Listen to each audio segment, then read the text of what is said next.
All right, we have a lot of breaking news, and it's getting quite intense. Donald Trump is facing global backlash for his upcoming meeting with Vladimir Putin that's taking place in Alaska. And leading the way, we see a coalition of European leaders who are rallying around Ukraine and desperately trying to pull Donald Trump back down to reality, saying, you better not go into this meeting and just cede Ukrainian land or disrespect Ukrainian sovereignty. Of course, leading this coalition of European leaders, we have Ukrainian President Volodymyr Zelensky himself, who released a video message across all of his social media platforms last night. And this may be the most direct challenge to the Trump admin since their intense Oval Office meeting a few months ago. And in this video, he's basically saying, number one, this meeting is a win for Vladimir Putin before it even happens. You're doing a meeting in America, meaning you're unfreezing Vladimir Putin out of the global order. For the past decade, or even more than a decade, since he invaded Crimea in 2014, Putin has been frozen out of the global order. Well, Trump is allowing him back in, and they're doing it in Alaska, which was sold from Russia to the United States for $7.2 million. So Putin gets to go to the place where they made a huge land sale to try to sell his new land grab. It's all a big con. And the cherry on top is that Putin negotiated it in such a way where he gets to go and doesn't have to talk to Zelensky. He talks to the big orange blob, Donald Trump, who doesn't have any understanding of the history or stakes at play. He doesn't understand the history of Ukraine. He doesn't even understand why long-term security guarantees are necessary. He doesn't understand any of this. As far as Trump's aware, Putin's a good faith actor who he's about to go sit down with and talk for a bit with, and it's not going to end well. So that's why countries are coming out and standing up. I'll play this video of Zelensky in just 1 second, but let's just start here. I found this article that reads, US, Ukraine, and European allies are going to huddle ahead of this summit. Ukraine and several NATO allies are privately concerned that Trump might agree to Putin's proposals for ending the war without taking their positions into considerations. So this article just comes out of a cannon saying, NATO allies, European countries, Ukrainian officials, they're all concerned that Trump's a dumbass. They all realize he doesn't understand what's happening. And they're like, dude, do not go into this meeting and immediately cede land. Can I just point out one more time? This summit is a win for Putin before it even begins. He secures his first U.S. visit in a decade, I think over a decade. He gets to posture as a co-equal world leader. For a while, Russia was frozen out and they were seen as a pariah, which they should be. You shouldn't be able to invade countries, invade neighbors, and just be a normal functioning country. You should be treated as a pariah. But now he gets to come back and just acts like he's a co-equal world leader. It's the same as when Donald Trump visited North Korea. Remember when Donald Trump was just standing there, saluting North Korean soldiers and hugging Kim Jong-un? Maybe not hugging, but he was shaking hands with Kim Jong-un. That legitimizes Kim Jong-un as a leader. So when Putin comes here, this is going to be Putin's MO. Get Donald Trump to eagerly take any sort of deal for his own self-interest, even if this deal is wrapped in Ukraine's demise. So if he can advance his objectives without Ukraine there, but then he wraps advancing his objectives in something that sounds good for Trump, Trump might just take it. Trump wants to take some sort of quote-unquote deal. But let's back up very quickly. This is where it all started. Donald Trump is currently hyping this up like it's a WWE match. Just read the tone of this. He posted on Truth Social yesterday. The highly anticipated meeting between myself as President of the United States and President Vladimir Putin of Russia will take place next Friday, August 15th, 2025, in the great state of Alaska. Further details to follow. Thank you for your attention to this matter. Why is he hyping it up like it's a WWE match? Myself, as the President of the United States, and Vladimir Putin of Russia will take place next Friday. It's just so cringe. And you know what the stakes here are? Ukrainians' territorial sovereignty, the lives of Ukrainian soldiers, civilians, women, children, the men, the territorial sovereignty of other European countries surrounding Ukraine. If Trump were president when Putin first invaded, I think he would have just let Putin go all the way to Kyiv in 2 days, like Putin wanted, and then Putin wouldn't have stopped there. He wants to continue to restore the former Soviet empire by invading and invading and invading. But after this was posted, Donald Trump said something about land swapping. He made this vague reference to land swapping at the meeting with Putin, so Zelensky immediately fires back and rejects Trump's suggestion that Ukraine would cede any territory. Let me run through this, then we'll watch the video. Ukraine will reject any proposal that involves ceding territory to Russia, Ukrainian President Volodymyr Zelensky announced Saturday, hours after President Donald Trump suggested, quote, some swapping of territories to end Russia's war on Ukraine. And actually, really quickly, I don't know if I've been crystal clear on why you can't just swap land or cede any land to Russia after all of this. There need to be crystal clear consequences to any country who breaks the international order. Yes, the United States has absolutely broken international law a bunch, even recently, but since World War II, we have never invaded a next-door neighbor to grab territory and land. This has not happened in the post-World War II international rule.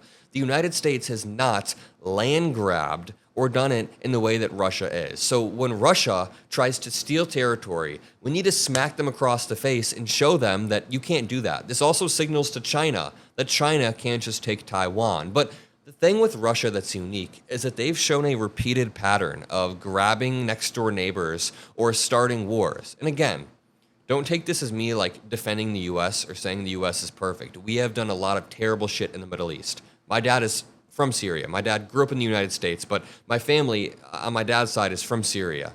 So I understand all of the Middle Eastern stakes, but what Russia does is different. Russia, over and over, has grabbed territory from their next-door neighbor. The human rights abuses that exist inside Russia and around bordering countries that Russia has influence on are just a different game than the human rights abuses that we cover in ICE facilities. And of course, I'm not trying to discount either of them, but these are two different things. So Russia needs to be smacked across the face. We need to show them that, hey, you can't just take your next door neighbor.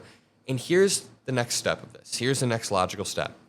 If we do swap land, say we do this, say Donald Trump does give Putin just a little bit of territory. You know how I said that Russia has a repeated pattern of invading countries? Well, they would keep doing it. In 8 years, maybe not 9 years, 10 years, Russia would rearm and then they would reinvade. But they would do it better, stronger, and faster, and it would eventually lead to World War III. If it didn't lead to World War III, that means Russia successfully invaded all of Eastern Europe and restored the former Soviet empire, and we lost a bunch of great allies. So these are the stakes. This is why Russia needs to get smacked across the face, to show China that they can't do this, to stop Putin in his tracks. And again, one more time, the nuanced take, I'm never going to say that the U.S. is perfect in foreign policy. I always get emails whenever I'm talking about how bad Russia is, and the emails always say, Adam, the United States is equal or worse than Russia when it comes to domestic human rights abuses and foreign human rights abuses. I don't, that's not true. But let's watch this video of Ukrainian President Volodymyr Zelensky speaking about the stakes. Now, this was posted after Donald Trump announced this meeting and floated the idea of swapping land. Really quickly, make sure you subscribe to the Adam Mockler channel below. You can click that subscribe button to join the feed to never miss a video. We are doing an event in Omaha, Nebraska on August 23rd. It's linked in the description. And yeah, just make sure you have subscription notifications on. All right, so I want to play this video for you all of Vladimir Zelensky, the president of Ukraine, talking about the stakes.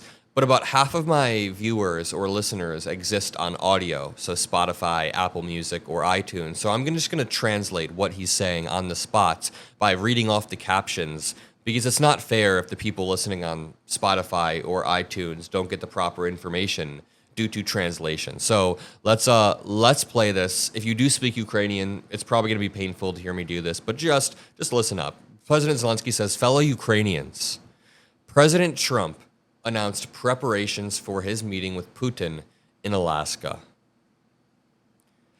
Very far away from this war, which is raging on our land against our people, and which any way can't be ended without us, without Ukraine. Putin did not believe in our people, and therefore made the hopeless decision to try to take Ukraine. This was his main mistake, not taking Ukrainians into account. I believe in our people. Ukrainians are strong. Ukrainians defend what's theirs. Just to pause it, this is me speaking now. This is Adam Mockler speaking. This is very true. Vladimir Putin underestimated the Ukrainians every single step of the way. He thought he would get to Kyiv in 2 days. In 2 days. That was like 3 years ago. And at this point, the fact that Trump is holding a meeting with Putin but not even allowing any Ukrainians at the table, it's sickening. This is like having a meeting for reparations in America. Like how can we right our wrongs against the black community in America, yet not even allowing any black community members to be at the table? What are we doing here? Allow Ukrainians to be at the table. To continue, Ukrainians will defend what theirs. Many in the world have sided with Ukraine during the war. Even those who are with Russia know that Russia is doing evil. Of course, we will not reward Russia for what it has perpetrated. The Ukrainian people deserve peace, but all partners must understand what a dignified peace is, says Zelensky. This war must be brought to an end, and Russia must end it. Yep. Russia started it and is dragging it out, ignoring all deadlines. And that is the problem, not something else. The answer to Ukrainian territorial question is in the Constitution of Ukraine. No one will deviate from this, and no one will be able to. Ukrainians will not gift their land to the occupier. Ukraine is ready for real decisions that can bring peace. And any decisions that are against us, any decisions that are about Ukraine are at the same time decisions against peace. They will not achieve anything. These are unworkable decisions. They will never work. And we all need real and genuine peace. Peace that people will respect. We are ready to work together with President Trump and all our partners for real, and most importantly, lasting peace. A peace that will not collapse because of Moscow's desires. I thank all of our people for being together.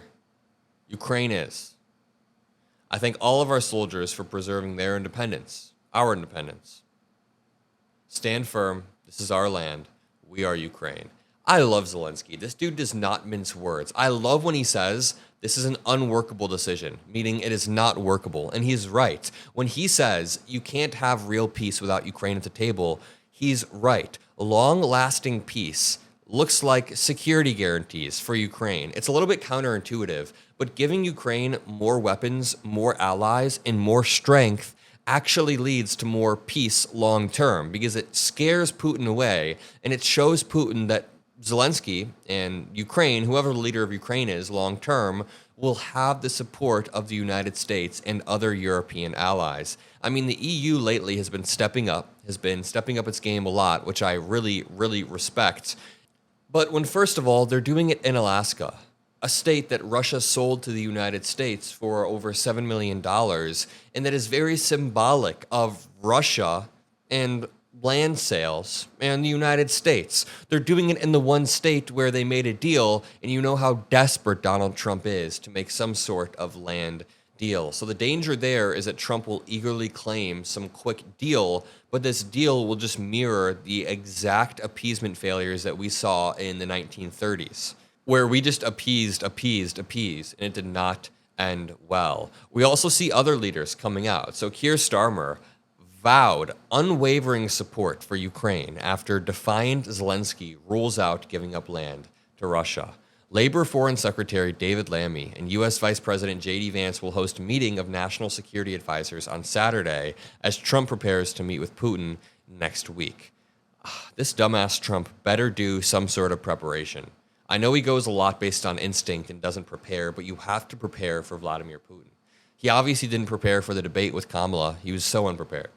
Sir Keir Starmer has pledged the UK's unwavering support for Ukraine after a defiant President Zelensky rejected Donald Trump's suggestion that a peace plan may involve giving up land to Russia.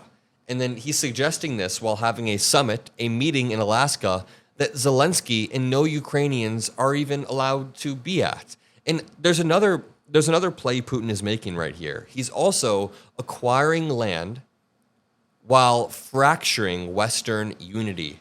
So if other countries can start to go, dude, Trump, you were taking this way too far, you were conceding this and that, he fractures us, isolates the United States even further, weakens Ukraine's defenses, gets more land in a swap or whatever Trump called it, and it could be a grim, grim scenario. President Trump is set to meet Putin next Friday in Alaska and said that they could talk about, quote, some swapping of territories. And of course, Zelenskyy immediately hit back and said, we will not give Russia any awards for what it has done. Yep, that's the final point that loops back to what I was saying earlier. The incentive structure that it creates when an authoritarian country can invade its next door neighbor, wait it out for years and years and years to end up acquiring their land just because that Western neighbor got tuckered out. China's going to see this, take over Taiwan and use the same strategy, say, the United States is too weak to even care. Then after that happens, Russia will be like, oh, China just did it, we'll go again. And they'll take another country. Then we see the collapse of the global order for real at the next level. I'm going to leave it there. If you appreciate the videos that we make on the Adam Mockler channel, drop a like below. Please go like and rate my Spotify, Apple Music, iTunes podcast. I've never asked for this one before, but if you go on Spotify or Apple Music or iTunes, whatever you use, and you look up The Adam Mockler Show, you can rate it 5 stars and give a review, and that boosts it ahead of right-wing podcasts. So thank you all. I'll see you all in the next one, and peace out.